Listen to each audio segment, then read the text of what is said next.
Assalamualaikum warahmatullahi wabarakatuh. Saya Khairani dengan NIM C1C6191010 dari kelas R12. Di sini saya akan menjelaskan mengenai konsep akuntansi dan hipotesis perilakuan. Mata kuliah akuntansi perilakuan dengan dosen pengampu Ibu Krisyanti SPAK MMCA. Baiklah, langsung saja. Mengenai perusahaan atau entitas, awal perdebatan konsep keperilakuan. Secara umum, perusahaan adalah suatu unit kegiatan produksi yang mengelola sumber daya ekonomi untuk menyediakan barang dan jasa bagi masyarakat dengan tujuan untuk memperoleh keuntungan dan agar dapat memuaskan kebutuhan masyarakat. Tujuan perusahaan, yang pertama ada tujuan utama untuk mencapai laba optimum guna memaksimalkan nilai para pemegang saham. Nah, pada perusahaan nirlaba bertujuan untuk memberikan manfaat bagi masyarakat seperti melakukan penelitian di bidang kesehatan atau perlindungan terhadap sumber daya alam. Metode dan teknik dalam penilaian. Secara umum, metode dan teknik yang dikembangkan perusahaan diantaranya ada 6. Yang pertama itu ada pendekatan laba, yang kedua ada pendekatan arus kas, yang ketiga ada pendekatan dividen, yang keempat ada pendekatan aset, yang kelima ada metode harga saham, dan yang terakhir ada pendekatan nilai tambah ekonomi. Pemangku kepentingan perusahaan. Pemangku kepentingan perusahaan disebut juga dengan stakeholder atau pemegang saham. Stakeholder adalah kelompok atau individu yang dukungannya diperlukan demi kesejahteraan dan kelangsungan hidup perusahaan. Stakeholder dibagi menjadi dua, yaitu stakeholder primer dan stakeholder sekunder. Baiklah, selanjutnya mengenai munculnya perbedaan persepsi.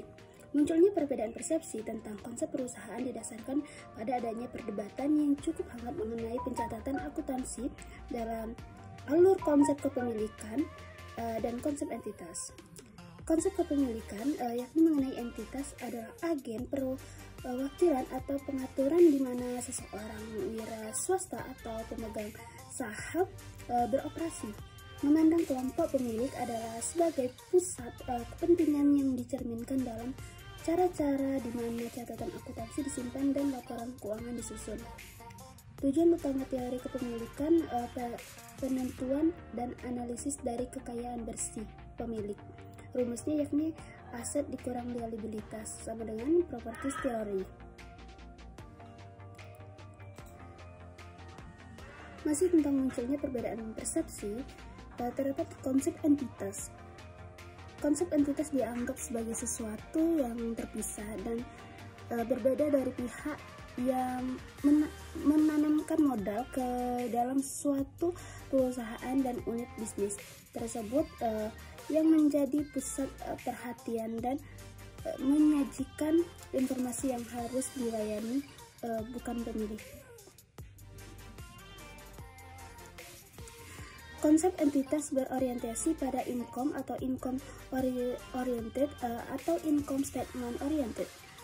Rumusnya yakni aset sama dengan liabilitas atau aset sama dengan ekuitas atau aset sama dengan liabilitas ditambah stakeholder equities.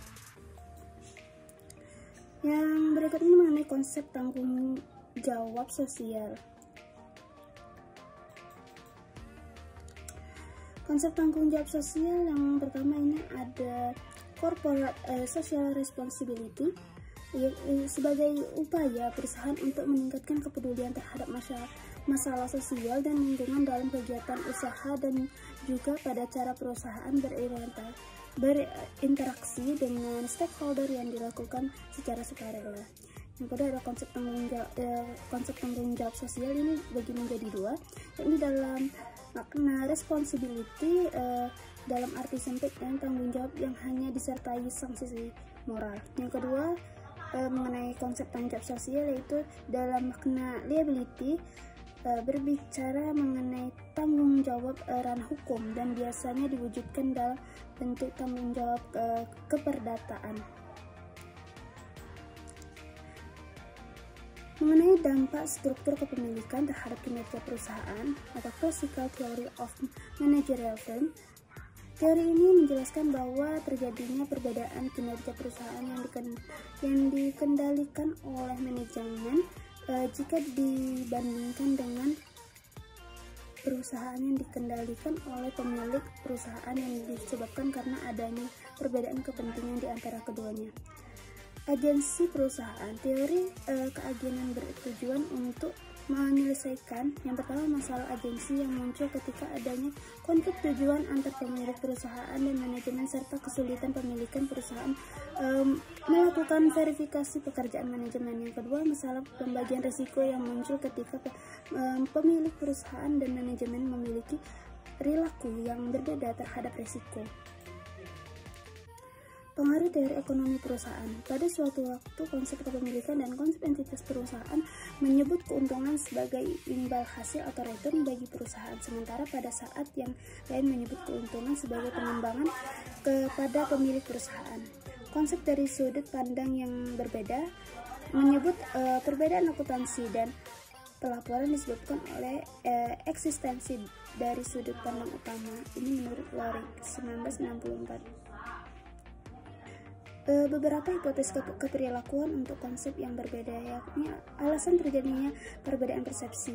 Setiap individu dalam masyarakat yang kompleks dipengaruhi dan banyak kelompok di mana ia menjadi anggotanya. Geografi, agama, pendidikan, teman sebaya, dan keanggotaan kelompok sosioekonomi memberikan pengaruh dalam hal norma kelompok dan standar sikap yang harus dipelajari, dan banyak dari sikap ini yang berhubungan dengan situasi kerja dan masyarakat industri. Yang kedua, di sini ada beberapa hipotesis mengenai konsep kepemilikan. Terdapat hipotesis bahwa sebagian besar pemegang saham yang memiliki saham dari perusahaan dalam jumlah yang substansial menganut pandangan kepemilikan. Yang ketiga, di sini mengenai beberapa hipotesis berkaitan dengan konsep entitas. Terdapat hipotesis bahwa sebagian besar pegawai perusahaan yang tanggung jawabnya didelegasikan menganut konsep entitas. Semakin tinggi skala hierarkis dari pegawai ini, semakin kuat mereka menganut konsep ini. Berikut ini mengenai usaha merekonsolidasi konsep dasar. Terdapat teori akuntansi dana. Permasalahan akuntansi pada teori akuntansi dana yaitu aset sama dengan pembatasan aset. Yang kedua ada teori komando, yakni proses pengorganisasian membawa ke arah pembentukan struktur organisasi yang menjelaskan bagaimana tugas-tugas dibagi dan sumber daya dimanfaatkan. Yang ketiga di sini ada mengenai penghapusan faktor-faktor.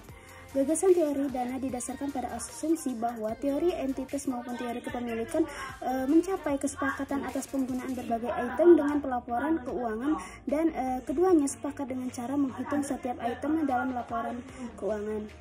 Baiklah, demikianlah penyampaian materi dari saya mata kuliah akuntansi keperilakuan pertemuan kedua mengenai konsep akuntansi dan hipotesis keperilakuan. Mohon maaf apabila ada kesalahan. Saya akhiri, wabillahi taufiq wal hidayah. Wassalamualaikum warahmatullahi wabarakatuh.